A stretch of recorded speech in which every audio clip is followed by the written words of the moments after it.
I always thought my engagement party would be the happiest day of my life. Instead, it became the night I watched my best friend kiss my fiancé in front of everyone I loved. My name is Clara, and this is the story of how I turned from a bride-to-be into someone's worst nightmare. "You look absolutely stunning," Reagan squealed, adjusting my champagne-colored dress in the hotel bathroom mirror. Her fingers trembled slightly as she fixed my hair. I caught her eyes in the reflection, searching for something. A tell. A crack in her perfect mask. "Thanks," I said, forcing a smile, though I still can't believe Derek went all out with the Plaza Hotel ballroom. "Well, you deserve it. He loves you so much." Her voice cracked on the word love. If I hadn't been watching for it, I might have missed it. The party was everything a girl could dream of. Crystal chandeliers, flowing champagne, and Derek looking devastatingly handsome in his tailored suit. My sister Annika kept shooting me concerned glances from across the room, but I pretended not to notice. "Ready for the toast?" Derek wrapped his arm around my waist, his cologne making me slightly nauseated. Or maybe it was the knowledge of what was coming. "Actually," I said, "I need to check something with the DJ first." "I'll do it," Reagan jumped in, a little too eagerly. "You two lovebirds stay right here." I watched her walk away, her red dress swishing dramatically. 3 weeks ago, I wouldn't have thought twice about her helpfulness, but that was before Aurora let slip about the conference in Boston that neither Derek nor Reagan had actually attended. "To the happy couple!" My mother raised her glass, perfect smile plastered on her face. "Clara, darling, you finally found your perfect match." If she only knew. The night progressed like a beautiful dream. Or it would have, if I couldn't see the subtle touches between them. The way Reagan's hand lingered too long on Derek's arm during their dance. The meaningful glances when they thought no one was looking. At exactly 9:47 p.m., Reagan clinked her glass. "I'd like to make a toast to my best friend and the man she loves." I gripped my champagne flute tighter, knowing what was coming. The evidence was already loaded into the DJ's system. The screenshots, the hotel receipts, the security camera footage from their secret meetings. "Clara and I have been best friends since we were kids," Reagan continued, her voice thick with a fake emotion. "We shared everything. Clothes, secrets." She paused, looking directly at Derek. "Dreams." Then she did it. She walked straight up to Derek, grabbed his face and kissed him. Right there, in front of everyone. The room went dead silent. My mother gasped. Annika started moving toward me, but I held up my hand to stop her. "He was always mine," Reagan announced, her voice echoing in the stunned silence. "We've been in love for months. I'm sorry, Clara, but—" "Don't be," I interrupted, my voice steady despite the pounding in my chest. I stood up slowly, smoothing my dress. "In fact, I have a surprise for both of you." Derek's face went pale. He knew. He had to know what was coming. "Clara," he started, reaching for me. "Baby, let me explain." I stepped back, my heels clicking on the marble floor. The sound reminded me of a timer counting down. Click, click, click. "You know what's funny about modern technology?" I asked, my voice carrying across the now silent room. "How everything leaves a trace. Every text, every email, every hotel booking." Reagan's triumphant smile began to fade. "I hope you both enjoy my surprise," I said, nodding to the DJ. "I made it especially for you." The lights dimmed and the projector screen began to lower. Derek lunged forward, but it was too late. Sometimes the best revenge isn't served cold. Sometimes it's served in front of 200 of your closest friends and family, with video evidence and a killer soundtrack. And I was just getting started. The first image that filled the screen was innocent enough. Derek and Reagan having coffee at Starbucks. Except it was time-stamped 2 p.m. on a Tuesday when they were both supposedly at work. Then came another. And another. Coffee dates turned into lingering touches. stolen kisses in parking lots, hotel check-ins. "Turn it off," Derek shouted, but his voice cracked with panic. I kept smiling, even as chaos erupted around me. But wait, there's audio. Their voices filled the ballroom, crystal clear from the recording I made 3 weeks ago in his car. "Poor Clara," Reagan's voice dripped with mockery. "She actually thinks you're working late again." Derek's recorded laugh made me flinch. "She's so trusting. It's almost too easy." The current Derek lunged for the DJ booth, but my friend Moses, bless his IT expertise, had already locked the system. The show would go on. "Clara, please." Reagan grabbed my arm. "This is humiliating." I turned to her slowly. "Funny. That's exactly how I felt when Aurora told me about your little conference in Boston." Her face went white. "Aurora? She saw you both at the Harbor Hotel. You know, the one where you definitely weren't attending a marketing seminar?" From the corner of my eye, I saw my mother approaching, her face tight with barely contained rage. "Clara Martin, you stop the spectacle right now." "Why?" I asked loudly enough for nearby guests to hear. "Because it's embarrassing? More embarrassing than finding out your fiancé and best friend have been sleeping together for months?" The projector switched to text messages, hundreds of them. Reagan to Derek. "She's so clueless. Did she really believe you were at your mom's last weekend?" Derek to Reagan. "LOL, yeah. Getting easier to fool her every day." Guests were either staring in horror or frantically recording everything on their phones. Perfect. Let it go viral. "You've made your point," Derek hissed, grabbing my wrist. "Now stop this." I yanked my arm away. "Don't touch me. You haven't seen the worst part yet." "There's more?" Reagan's voice cracked. "Oh, honey," I smiled sweetly. "I have 6 months of evidence, including that interesting little weekend in Vegas when I was visiting my sick grandmother." Derek's face turned ashen. You know about Vegas?" "I know everything," I said, my voice steady despite my racing heart.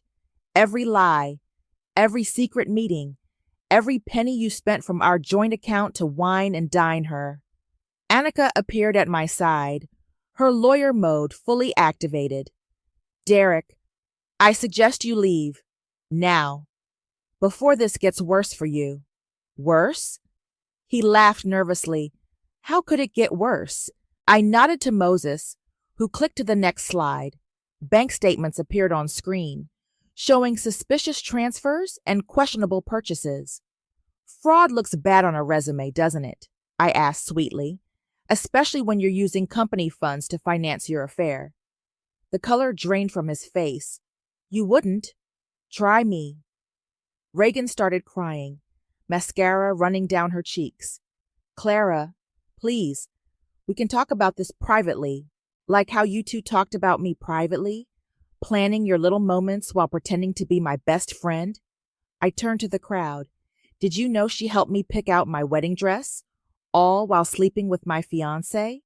Horrified gasps and whispers filled the room. Someone in the back shouted, "Shame on you both!" "You're crazy," Derek spat, but his voice trembled. "You've lost your mind." "No," I said calmly. "I've finally found it. And you haven't seen the worst yet." He lunged for me again, but this time Uncle Gerald stepped between us. "Touch her," he growled, "and you'll regret it." I watched as Derek backed away, pulling Reagan with him. They fled through the ballroom doors, leaving behind a wake of shocked faces and pointing fingers. My mother approached again, her voice low and dangerous. "You've ruined everything." I turned to her, feeling stronger than I had in months. "No, Mom, I just exposed the truth. And trust me, there's plenty more truth waiting to come out." She paled slightly, and I knew I'd struck a nerve. There were more secrets in this family, and I was just getting started unraveling them all.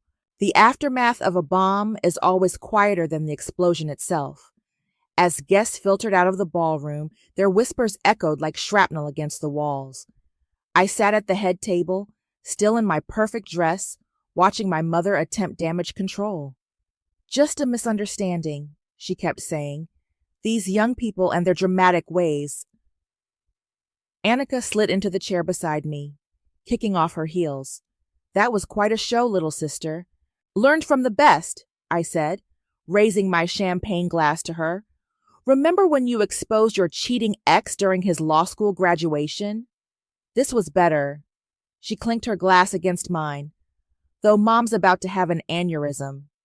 As if on cue, our mother stormed over. Do you have any idea what you've done? The Waterses are important people in this city. Derek's father sits on 3 major boards. And now everyone knows his son is a fraud, I replied calmly. You could have handled this privately, she hissed. Like a lady. Like you did, Mom? Her face went rigid. What's that supposed to mean? Before I could respond, Uncle Gerald appeared beside our table.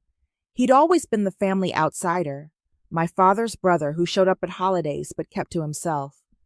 Tonight, something was different about him. Sarah, he said to my mother, maybe it's time. Time for what? I asked. Mom's face went from angry to terrified in seconds. Gerald, don't! He pulled an old envelope from his jacket pocket. Your mother knows all about public humiliation, Clara. Don't you, Sarah? My mother lunged for the envelope, but Gerald held it out of reach. She deserves to know. The truth doesn't stay buried forever. What truth? Annika demanded. Gerald handed me the envelope. Inside was a yellowed photograph. My mother, maybe 20 years younger, very pregnant, standing next to a man who wasn't my father. Mom? My voice cracked. Who is this? Nobody, she snapped. An old friend. That's Richard, Gerald said quietly. Your mother's first fiancé, the man she was engaged to when she met your father. The room seemed to spin. What? Your father wasn't the other man, Gerald continued, ignoring my mother's attempts to silence him. Richard was. Your mother was 3 months pregnant with Annika when she left Richard for your father. Annika grabbed the photo. Is this true? It was complicated, Mom whispered, deflating into a chair. Richard was controlling. Your father saved me. And then you spent the next 30 years teaching us to hide our feelings, I said, to keep up appearances no matter what. Was that to make up for your own scandal? I taught you to be dignified. No, I stood up, my hands shaking. You taught us to be quiet, to smile through pain, to let men walk all over us as long as they had the right connections. Clara, Gerald touched my shoulder, you're not the first woman in this family to be betrayed like this, but you're the first to fight back publicly. Tears streamed down my mother's face. I was trying to protect you both. By teaching us to suppress everything? Annika asked. To always put image first? By teaching you to survive, Mom shouted. This city runs on appearances. One scandal can ruin everything. I laughed bitterly. Well, I just ruined everything. And you know what? It feels amazing. There's more, Gerald said quietly, about your father's departure. Not now, Mom pleaded.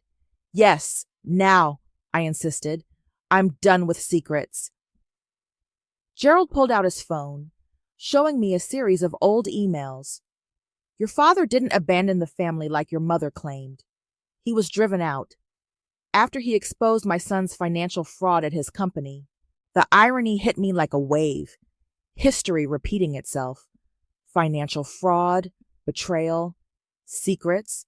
Well, I said, standing up straighter, at least now I know where I get it from. Dad may have been forced into silence, but I'm just getting started talking. My mother's face went pale. What do you mean? I smiled, the same smile I'd given Derek earlier. You haven't seen the worst yet, Mom.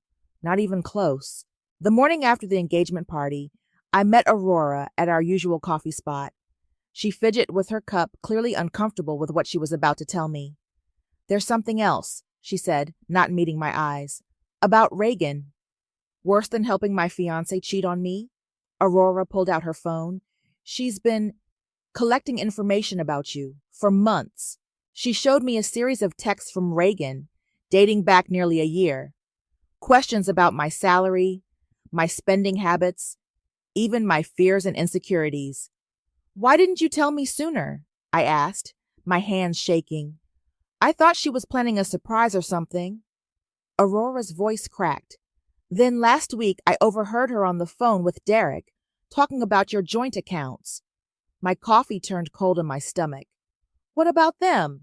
She was telling him which ones to empty first. Something about a condo purchase? I nearly dropped my phone as I logged into my banking app. The joint account Derek and I had opened for wedding expenses was completely drained. $47,000. Gone. I'm going to be sick, I whispered. There's more? Aurora said. Remember when Reagan helped you through your breakup with Matt 2 years ago? Yeah, she was so supportive. She was sleeping with him, too, the whole time she was consoling you. The cafe suddenly felt too small, too hot. How do you know? Matt told me at a party last month. He was drunk and bragging about how Reagan had played you. My phone buzzed. A text from Moses. Found something in Derek's cloud backup. Come to the office. Now. 20 minutes later, I sat in Moses's cubicle, staring at his computer screen. He'd recovered deleted emails between Derek and Reagan, plotting everything. Reagan. Clara's such an idiot. She actually thinks I'm happy for her. Derek. Once we're married, I'll have access to her trust fund. Then we can finally be together. Reagan. What about the condo? Derek. Already using her credit. She never checks her statements anyway. I'm going to throw up, I said, but Moses grabbed my arm. Wait, look at this attachment. He opened a PDF, a lease agreement for a luxury condo downtown. My signature was on it. I never signed this, I whispered. It's forged, Moses confirmed. They've been setting this up for months. The condo, credit cards in your name, even a car lease. My phone buzzed again. A text from an unknown number. Saw your engagement party drama online. Derek did the same thing to my sister last year. Call me. Moses, I said, my voice steady despite the chaos in my head. I need your help. We're going nuclear. He cracked his knuckles. What do you need? Everything. Bank records, phone logs, security footage. I want to destroy them both. Already on it, he typed rapidly. But Clara, this goes deeper than just Derek and Reagan. Look at these emails to his father's company. The screen showed correspondence about insider trading, fake accounts, money laundering, all using my identity as cover. They were going to pin it all on you, Moses said quietly. After the wedding, when Derek had legal access to everything, my phone buzzed again. Reagan, we need to talk, please. I can explain everything. I showed Moses the text. Should I respond? No, he said, still typing. Let them sweat. I'm sending everything to my friend at the FBI's Financial Crimes Unit. The FBI? My voice cracked. Clara, they've committed major fraud, using your identity. This isn't just about cheating anymore. I thought about all the times Reagan had helped me, with breakups, with job applications, with financial advice, each memory now tainted with manipulation. Moses, I said, watching him work, why are you helping me? He paused, finally looking at me. Because I've watched you light yourself on fire to keep others warm for years. It's time you burned them instead. My phone buzzed one final time. A text from Annika. Found Dad's old journals. Mom lied about everything. Come over now. I showed Moses the text. Want to help me uncover some family secrets too? He smiled, closing his laptop. Lead the way. But Clara? Yeah? Whatever we find. Are you sure you're ready for it? I thought about Derek's betrayal, Reagan's manipulation, my mother's lies. I'm done being ready. I'm just going to be real. Annika's apartment was exactly what you'd expect from a corporate lawyer. Minimalist, expensive, and intimidating. She opened the door before I could knock, a thick, leather-bound journal in her hands. You're not going to believe this, she said, pulling me inside. Moses followed, carrying his laptop. Dad's journals? I asked, reaching for the book. All of them. 10 years worth. Annika paced her living room. Clara, everything Mom told us was a lie. Everything. She flipped to a marked page. Read this. Dad's handwriting was neat, methodical. Sarah threatens to take the girls if I pursue legal action against Gerald's son. The evidence of embezzlement is clear, but family loyalty matters more to her than truth. I can't lose my daughters. I won't. What legal action? I asked. Annika grabbed a stack of papers from her coffee table. Dad was CFO at Uncle Gerald's company. He discovered Gerald's son was embezzling millions. When Dad threatened to report it, they forced him out. Mom sided with Gerald's family because of their social standing. That's why Dad left? My voice cracked. Not because he abandoned us? He didn't leave voluntarily, Annika said quietly. Mom gave him an ultimatum. Stay quiet and leave, or she'd make sure he never saw us again. How could she? Status, Moses said from his spot on the couch, still typing. Your mom chose social position over justice. There's more, Annika continued.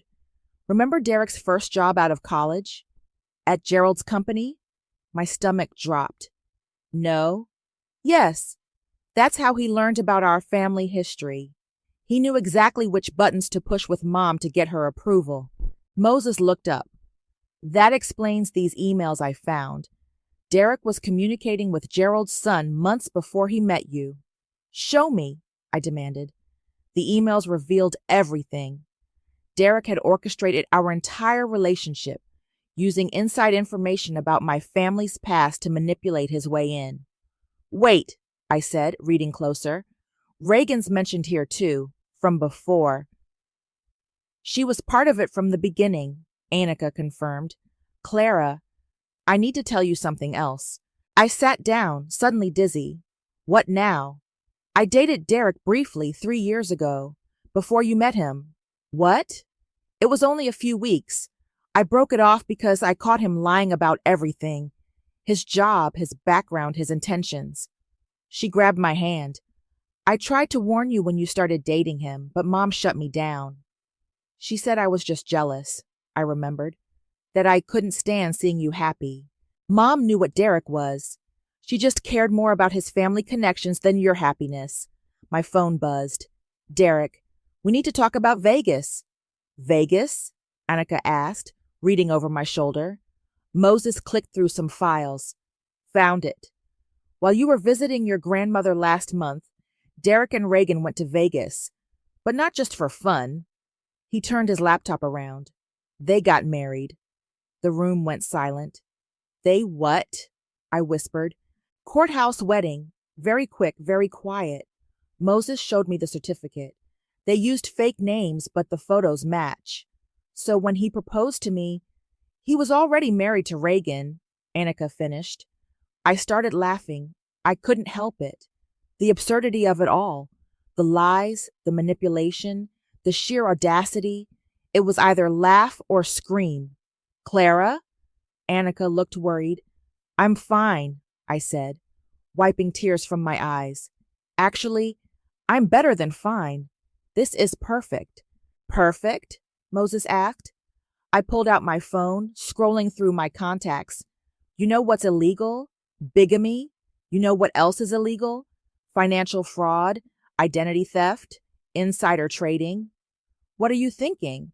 Annika asked, her lawyer mode activating. I'm thinking it's time to make some calls. To the FBI, to the SEC, to every newspaper in town. I smiled. They wanted to play games? Let's play.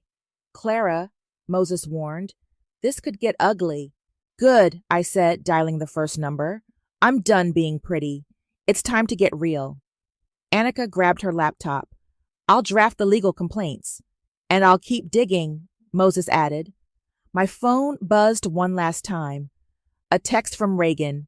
Please don't do anything rash. We can explain everything. I showed the text to Annika and Moses. Should we tell them what we found? Annika smiled wickedly.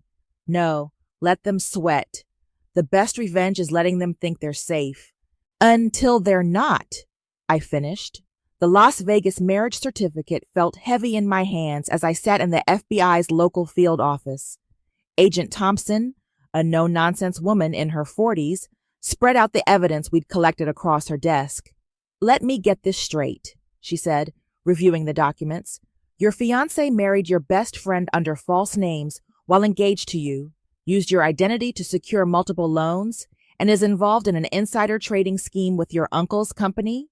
Don't forget the identity theft," Moses added from beside me. He'd insisted on coming along. "The scope of fraud here is—" Agent Thompson paused, shuffling through papers. "Well, it's impressive in a criminal sort of way." My phone buzzed. Derek again. "Baby, please. Let's talk about this. I can explain everything." I showed the message to Agent Thompson. "Don't respond," she advised. "We're building a case. Let him keep digging his hole deeper." Another message popped up, this time from an unknown number. "This is Jessica. Derek did the same thing to me in Seattle last year. Check the King County Courthouse records." "Another victim?" I muttered. Moses was already typing. "Found her. Jessica Martinez. Derek married her under yet another alias, emptied her accounts, then disappeared." Agent Thompson leaned forward. "This is now a multi-state federal investigation. We'll need to coordinate with Seattle." My phone rang. "Reagan." I declined the call. "What happens now?" I asked. "We build the case quietly," Agent Thompson explained. "The more they think they're getting away with it, the more evidence they'll leave behind." Moses pulled up more files on his laptop. "Look at this. Derek's been accessing Clara's investment accounts from a computer at the Plaza Hotel." "The same hotel where—" I stopped, remembering, "where they had their secret meetings." "And where they're staying right now," Moses added, showing me a current booking. Agent Thompson made a call. "I need surveillance on room 1542 at the Plaza." "Yes, immediately." My phone buzzed with a text from Aurora. "Reagan's at the bank trying to access your safety deposit box." "That's impossible," I said. "She doesn't have authorization." "Check your purse," Moses suggested. "When was the last time you saw your ID?" I dumped out my bag. My driver's license was missing. The engagement party, I realized. She hugged me goodbye. Agent Thompson was already dialing. "This is Special Agent Thompson, FBI. I need you to detain a woman attempting to access a safety deposit box at First National downtown." "Yes, she's using a stolen ID." Within minutes, her phone rang back. "They got her," she confirmed. "Found 3 different fake IDs on her, all with your photo, but different names." "Identity theft kit," Moses explained. "Classic setup for financial fraud." My phone lit up with a news alert.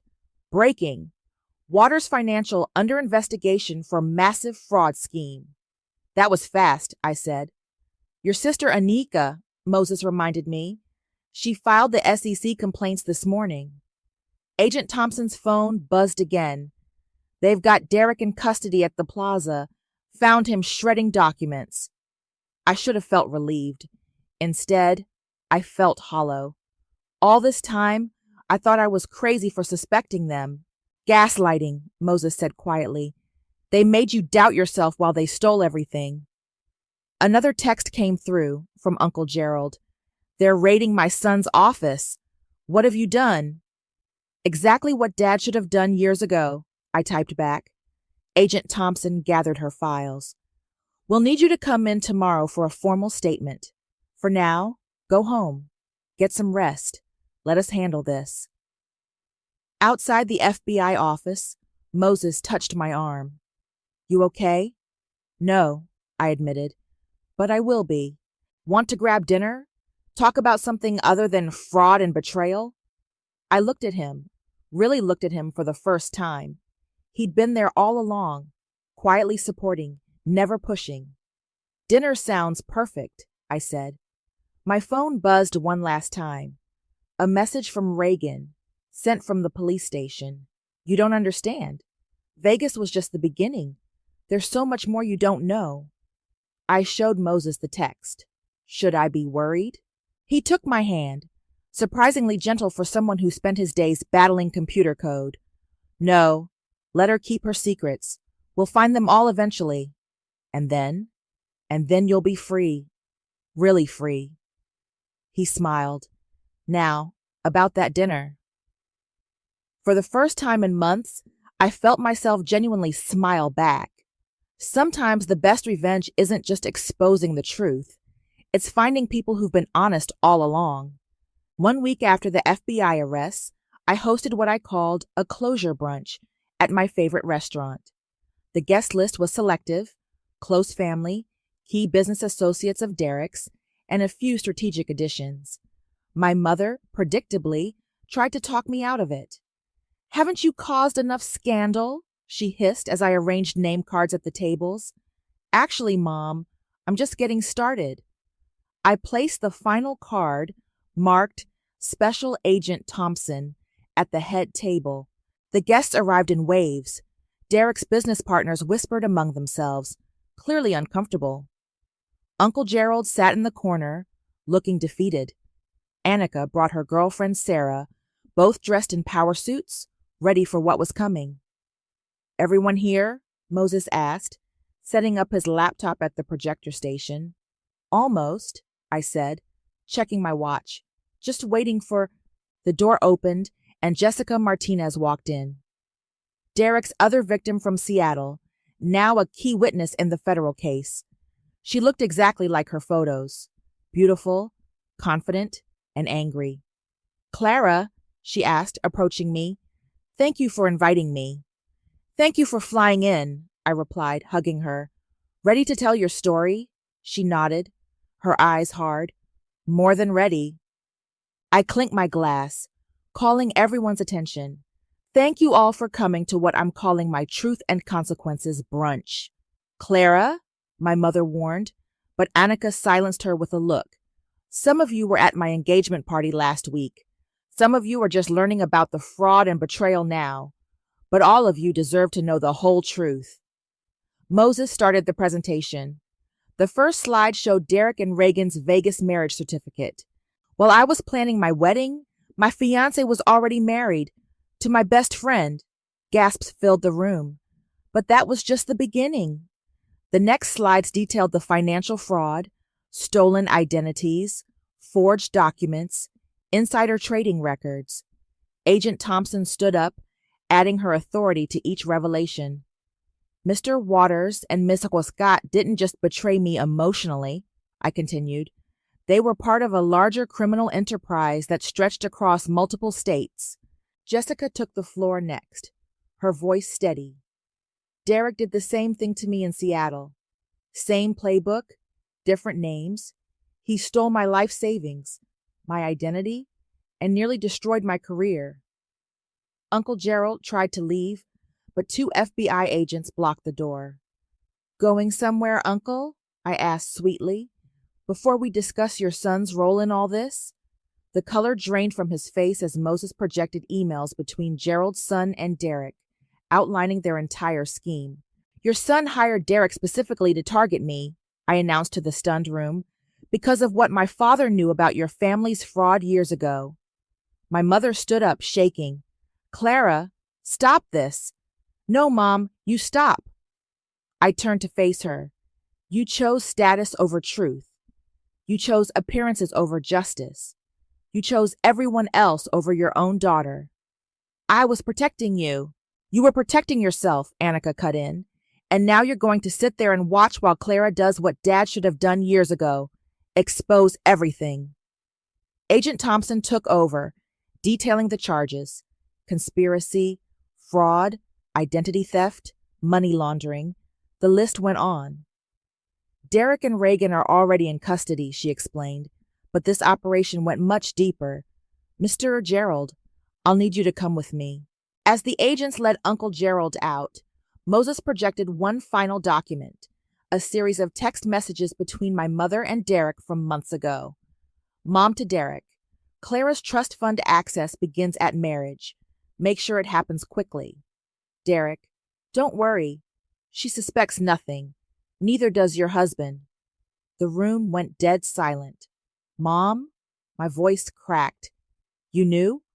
The whole time? She collapsed into her chair, finally broken. I just wanted to secure your future. By helping them steal it? Annika demanded. Agent Thompson stepped forward.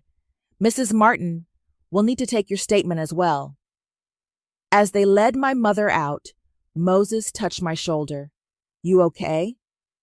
I looked around the room, at Jessica's vindicated smile, at Annika's proud nod, at the shocked faces of Derek's business associates. I'm perfect, I said, because the truth? It really does set you free. My phone buzzed one last time. A text from Reagan sent through her lawyer. You think you've won? Wait until the trial. I've got one last secret that will destroy your entire family. I showed Moses the text. He smiled. Let her try. We've got the truth on our side now. And the truth, I was learning, was the best revenge of all. The courthouse buzzed with tension as Reagan took the stand. Her designer outfit couldn't hide her desperation as she played her final card. I had to do it, she announced to the packed courtroom. Clara's father wasn't who everyone thought. He was stealing from the company, too. I felt Moses squeeze my hand as Annika stood up, approaching the witness stand with a familiar leather journal. Interesting theory, my sister said, her lawyer mode in full force. Except we found Dad's actual records. She held up the journal. Would you like to know what they show? Reagan's face went pale. Those could be faked. Unlike the documents you and Derek forged. Annika opened the journal. These entries detail every transaction, every meeting, including the day he discovered your father was laundering money through shell companies. My father? Reagan's voice cracked. Yes, the same father who helped set up Derek with his fake identities. The same father who's currently in FBI custody. The courtroom erupted in whispers. I watched Reagan crumble on the stand as Annika delivered the final blow. Your father confessed everything this morning. The decades of fraud, the conspiracy with Gerald's son, and how they used you and Derek to target my sister. Derek, sitting with his lawyers, put his head in his hands. No, Reagan whispered. Daddy wouldn't. He did. Agent Thompson stood up and provided evidence against everyone involved, including your mother's offshore accounts. Reagan started crying. I didn't know. I just wanted what Clara had. She always had everything. Had everything? I couldn't stay quiet anymore. I worked for everything. While you were sleeping with my boyfriends and plotting with Derek, I was building my life honestly. The judge called for order as Reagan was led away, sobbing. Outside the courthouse, reporters swarmed us. Clara, how does it feel knowing your story has inspired other fraud victims to come forward? Like karma finally showed up, I said, then turned to Moses. With some help from good people. He smiled, pulling me close. Ready for that coffee date we've been postponing? Actually, Annika interrupted, holding up an envelope. There's one more thing. She handed it to me. Dad's last letter, the one Mom hid. My hands shook as I opened it. Dad's familiar handwriting filled the page. My dearest Clara, if you're reading this, the truth finally came out. I didn't abandon you. I was protecting you from a corrupt system that would have destroyed your future. I knew someday you'd be strong enough to face it all. You always were the brave one. Love, Dad. He knew, I whispered. He knew I'd fight back. Speaking of fighting back, Moses said, showing me his phone. Your podcast, Behind the Champagne, Exposing Financial Fraudsters, just hit #1. I laughed through tears. Turns out revenge is best served with a side of public education. And a dash of romance? He asked softly. Before I could respond, my mother approached, looking smaller without her designer clothes and society makeup. Clara, she said, her voice trembling, before they take me to serve my sentence, I need you to know I'm sorry. I chose status over truth. appearance over love. I became everything I once ran away from. Mom. No, let me finish. You did what I never could. You fought back. You chose truth, no matter the cost. You're stronger than I ever was. She hugged me quickly before the officers led her away. Annika put her arm around me. Ready to go home? Actually, I looked at Moses, then back at my sister. I'm ready to start living. Really living. No more masks. No more pretending. Good, Annika smiled, because Sarah and I are getting married next month, and I need my brave little sister as my maid of honor. I hugged her tight, then turned to Moses. About that coffee date. Yes? I think I'd rather have dinner. Something real. Something honest. He took my hand, and for the first time and forever, I felt no need to check for lies or hidden motives. Sometimes the best revenge isn't just exposing the truth. It's finally being free to live it. Let's go, I said, walking away from the courthouse. I'm done looking back. And I was. Because the truth, it doesn't just set you free. It shows you who you really are.